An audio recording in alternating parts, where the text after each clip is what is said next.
क्या है यार, फिर घंटी बज गई। ये घर है या कोई धर्मशाला? ये कैसे रह लेते हो तुम लोग इतनी चिल्पों में, कैसे जी लेते हो? अरे ये तो चाची है, सुबह जरूर आती है। पहली चाय वो माँ और हमारे साथ ही पीती है। जल्दी से तुम भी आ जाओ ड्राइंग रूम में, बहुत मजे लगाती है ये। मुझे शौक नहीं है मजे लगवाने का, जाओ तुम।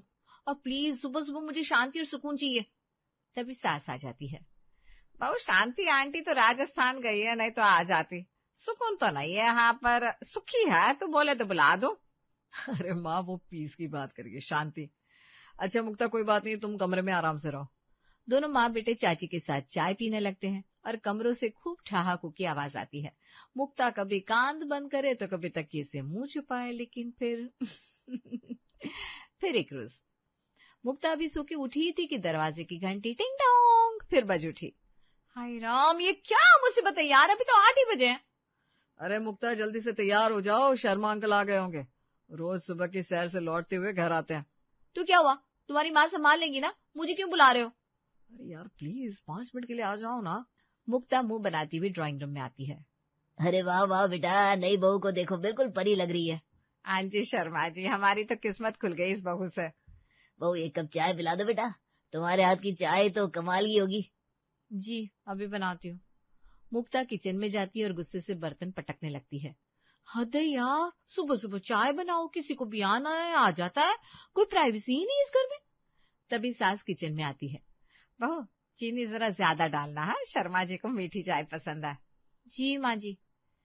शर्मा अंकल चाय पीते हुए कहते हैं, वाह बेटा क्या बात है, लाजवाब चाय बनाई है तुमने। नितिन तेरी तो लॉटरी लग गई बेटा। हाँ जी अंकल जी, मैं तो भाग्यशाली हूँ। अच्छा सुनो, कल शाम को घर पे आना, पत्नी जी ने बुलाया है, गौरी की सगाई की तैयारियां चल रही है। जरूर आएंगे शर्मा जी, बिल्कुल आएंगे। शर्मा अंकल के जाने के बाद, माँ जी मुझे कल नहीं जाना किसी की सगाई में। क्यों बेटा, क्या हुआ? मेरा मन नहीं है बस। अरे पर बेटा ये तो अपने लोग हैं, जाना तो पड़ेगा। हाँ मुक्ता प्लीज चलो ना। मुक्ता कमरे में जाकर दरवाजा बंद कर लेती है। शाम को नौकरानी कमला आती है। बीजी जरा इधर है ना। आप बोल कमला, क्या बात है? बीजी वो मेरे लड़के की फीस भरनी है, सोचा आपसे बोल दूं, 5,000 रुपये चाहिए एडवांस में। अरे हाँ हाँ क्यों नहीं, तू फिक्र मत कर, अभी निकाल के देती हूँ। बीजी आप ना मेरी माँ जैसी है, भगवान आपको लंबी उम्र दे। अरे छोड़ ये सब, तू मेरे घर की है, तेरी परेशानी मेरी परेशानी है बेटा। सास अलमारी से पैसे निकालकर कमला को देती है। मुक्ता ये सब देख रही होती है। माँ जी क्या हो रहा है, आप फिर से पैसे दे रही हैं कमला को? हाँ बेटा, उसके लड़के की फीस भरनी है। माँ जी महीने में 2-2 बार एडवांस, ये तो ज्यादती है। अभी पिछले हफ्ते ही तो आपने 3,000 दिए थे। अरे तो क्या हुआ बेटा, जरूरत होगी उसे। माँ जी ये नौकरानी है, घर की नौकरानी, इतना पैसा एडवांस देना ठीक नहीं है। कल को अगर काम छोड़ देगी तो? बीजी ऐसा नहीं करेगी, मैं इस घर की ही है, पिछले 15 साल से काम कर रही है इधर। देख मुक्ता, कमला सिर्फ नौकरानी नहीं है, ये हमारे परिवार का हिस्सा है। जब तेरे ससुर जी की तबीयत खराब हुई थी ना, तब इसने दिन रात एक करके उनकी सेवा की थी। अस्पताल में मेरे साथ बैठी थी रात भर। जब नितिन छोटा था और उसे बुखार आया था तो इसने पूरी रात जाकर उसकी देखभाल की थी। ये घर की बेटी है मेरी। बीजी अब रुलाएगी क्या? बहू जी आप फिक्र मत करो, मैं अपने पैसे काट लेगी महीने के। माँ जी मैं बस इतना कह रही हूँ कि हर बार एडवांस देना ठीक नहीं है। अरे बेटा तू अभी नई है ना इस घर में, धीरे धीरे समझ जाएगी, यहाँ सब अपने हैं। अगले दिन सुबह चाची घंटी बजाती है। मुक्ता दरवाजा खोलती है। अरे बेटा नमस्ते, कैसी हो? ठीक हूँ, आइए। बेटा आज चाय में ना नमकीन भी बना देना, मन कर रहा है। चाची जी आज मैं अच्छा महसूस नहीं कर रही हूँ, सिर दर्द है तो चाय नहीं बना पाऊंगी। अरे कोई बात नहीं बेटा, तबीयत खराब है तो आराम कर, मैं खुद बना लूंगी। नहीं नहीं चाची जी किचन में मत जाइए, माँ जी आती होंगी अभी। चाची थोड़ा अजीब महसूस करती है पर चुप रह जाती है। दोपहर को शर्मा अंकल आते हैं। बेटा मुक्ता जरा पानी तो दे दो। अंकल जी फ्रिज में रखा है, आप ले लीजिए, मैं जरा बिजी हूँ। अरे हाँ हाँ कोई बात नहीं बेटा। शाम को वर्मा आंटी आती है। अरे मुक्ता बेटा, आज तुम्हारी साड़ी बहुत सुंदर लग रही है, कहाँ से ली? आंटी जी वो तो ठीक है, पर आप रोज रोज आती हैं, कभी कभी तो प्राइवेसी भी चाहिए होती ना घर में। अरे बेटा हम तो बस यूं ही तुम्हारी माँ जी से मिलने। हाँ पर हर रोज ये तो ठीक नहीं है। वर्मा आंटी चुपचाप बैठ जाती हैं। सास किचन से आती है। क्या हुआ, सब ठीक है ना? हाँ हाँ सब ठीक है, बस यूं ही। रात को कमला बर्तन मांजने आती है। बहू जी बर्तन किधर रखूं? कमला, तुम रोज देर से आती हो, समय पर नहीं आ सकती क्या? मुझे भी अपना काम करना होता है। जी बहू जी माफी, आज बस में लेट हो गई। हर रोज यही बहाना, फिर एडवांस भी चाहिए और काम भी ढंग से नहीं। कमला चुपचाप अपना काम करने लगती है, आंखों में आंसू आ जाते हैं। नितिन ये सब देख रहा था पर कुछ नहीं बोलता। सुबह दरवाजे की घंटी बजती है। अरे रुको रुको, मैं खोलती हूँ, रामू काका होंगे। दरवाजा खोलते ही, नमस्ते बीजी, कैसी है आप? आज तो बहुत दिनों बाद दरवाजा खोला आपने। हाँ काका, बहू आ गई ना घर में तो वही खोलती है। अब तुम बताओ कैसे हो, घर में सब ठीक है ना? बीजी आपकी दुआ से सब ठीक है। अब बेटे की शादी की तैयारी चल रही है, अगले महीने है। अरे वाह, ये तो बहुत अच्छी बात है। मुझे बताया क्यों नहीं पहले? कार्ड भिजवाना मेरे घर। बीजी अब तो परिवार की है, कार्ड की क्या जरूरत, आपको आना ही चाहिए। बीजी बिना आपके आशीर्वाद की शादी होगी ही नहीं। अरे पक्का आऊंगी। और आज शादी में क्या क्या चाहिए होगा? पैसों की जरूरत हो तो बता देना। नहीं बीजी, आप पहले बहुत कर चुकी है। जब बेटी की पढ़ाई में मदद की थी आपने, वो नहीं भूल सकता मैं।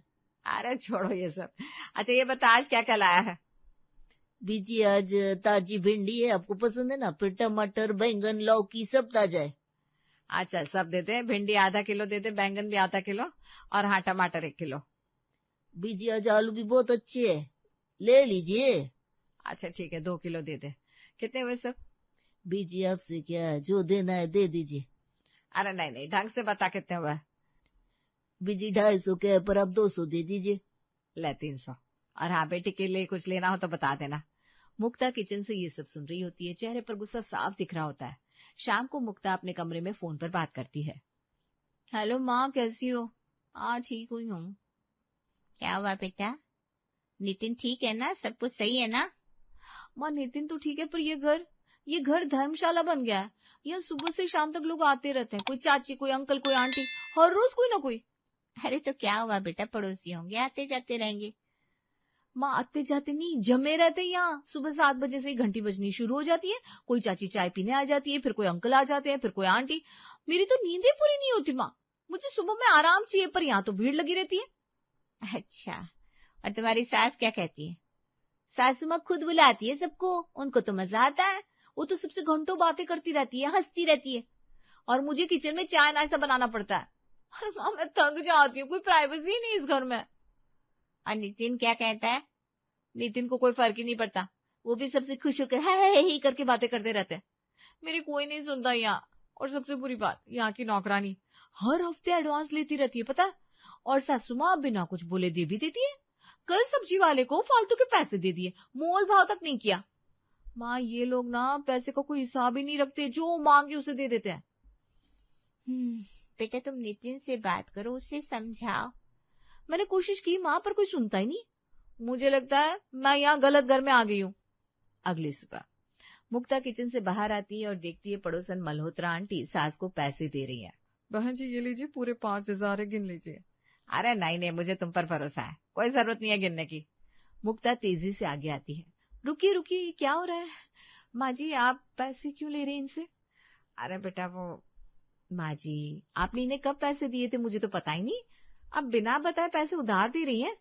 नहीं बेटा, बात ऐसी नहीं है। आंटी जी आप चुप रहिए, मैं अपनी माँ जी से बात कर रही हूँ ना। माँ जी ये क्या तरीका है? पैसों का कोई हिसाब किताब ही नहीं है, किसी को भी दे दिया और अब वापस ले रही है बिना गिने। बेटा तुम गलत समझ रही हो, मैं पैसे वापस नहीं कर रही हूँ। मैं आंटी जी प्लीज, मुझे पता है सब, आप लोग ऐसे ही करते हो, पैसे लेते रहते हो फिर महीनों बाद वापस करते हो। ये ठीक नहीं है, हमारे घर में भी जरूरतें हैं। मुक्ता बेटा तू गलत समझ रही है, सुन तो। नहीं माँ जी अब और नहीं। आंटी जी आप जाइए, और हाँ अगली बार से कोई पैसे उधार नहीं मिलेंगे। मल्होत्रा आंटी आंखों में आंसू लेकर चली गई। मुक्ता ये तूने क्या किया, तू जानती भी है क्या हुआ था?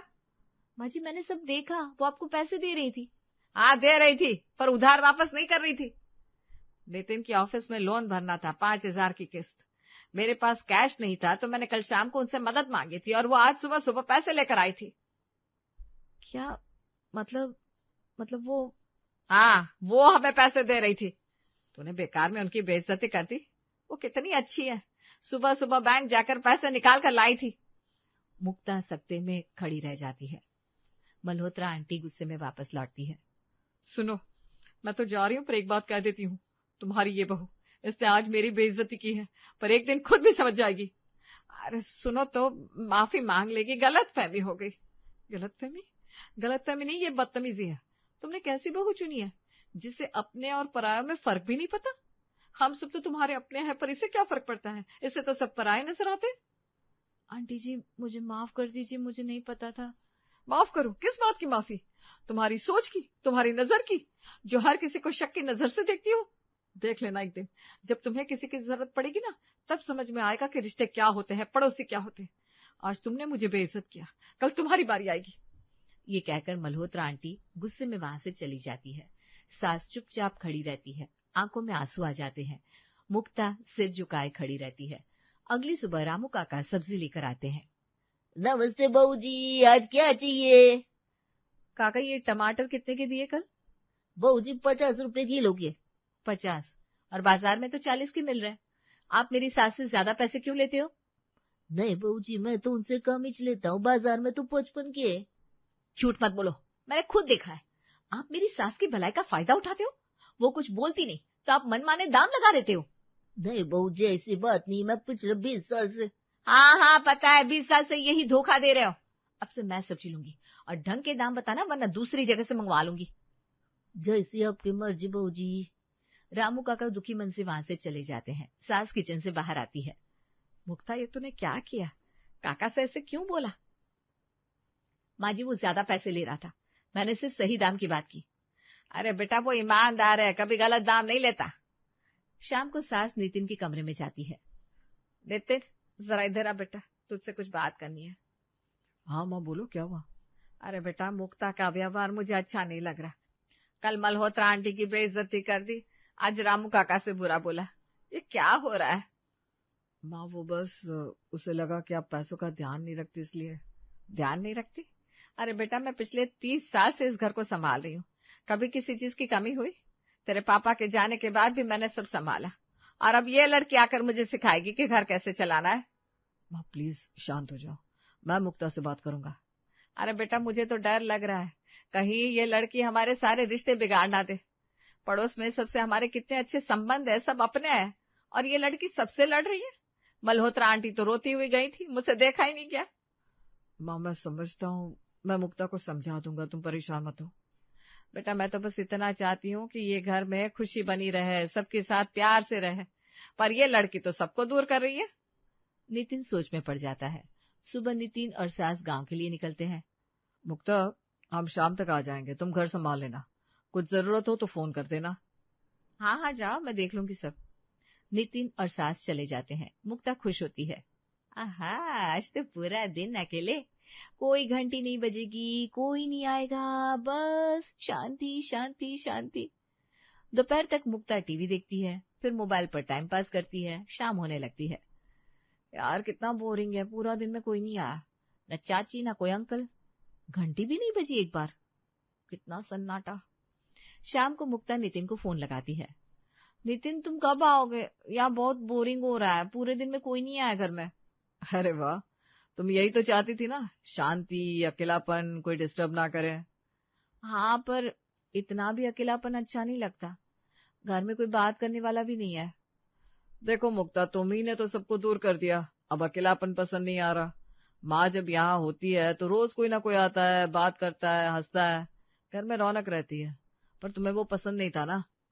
नितिन, पर कोई परवाह नहीं, तुम सोचो, हम रात को आएंगे, तब तक सोच लो। नितिन फोन काट देता है। मुक्ता सोच में पड़ जाती है। आधी रात को मुक्ता सो रही होती है, तभी नीचे से कोई आवाज आती है। कौन है? नितिन, तुम आ गए क्या? कोई जवाब नहीं आता। मुक्ता डर जाती है। वो धीरे से उठकर बाहर झांकती है।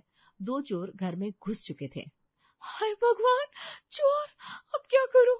नितिन तो गांव में है। वो घबराकर बालकनी में जाती है और जोर से चिल्लाती है, बचाओ बचाओ, चोर, घर में चोर घुस गए, कोई है, बचाओ। सामने वाले घर में शर्मा अंकल की लाइट जलती है। वो बाहर आते हैं। कौन है? मुक्ता बेटा, क्या हुआ? अंकल, चोर, घर में चोर घुस गए, मैं अकेली हूँ, प्लीज बचाइए। घबराओ मत बेटा, मैं आता हूँ। अरे वर्मा, गुप्ता, सब बाहर आओ, मुक्ता के घर में चोर घुसे हैं। 5 मिनट में पूरा पड़ोस बाहर आ जाता है। Sharma uncle, Verma uncle, Gupta uncle, Malhotra aunty, चाची सब लाठी डंडे लेकर मुक्ता के घर में घुस जाते हैं।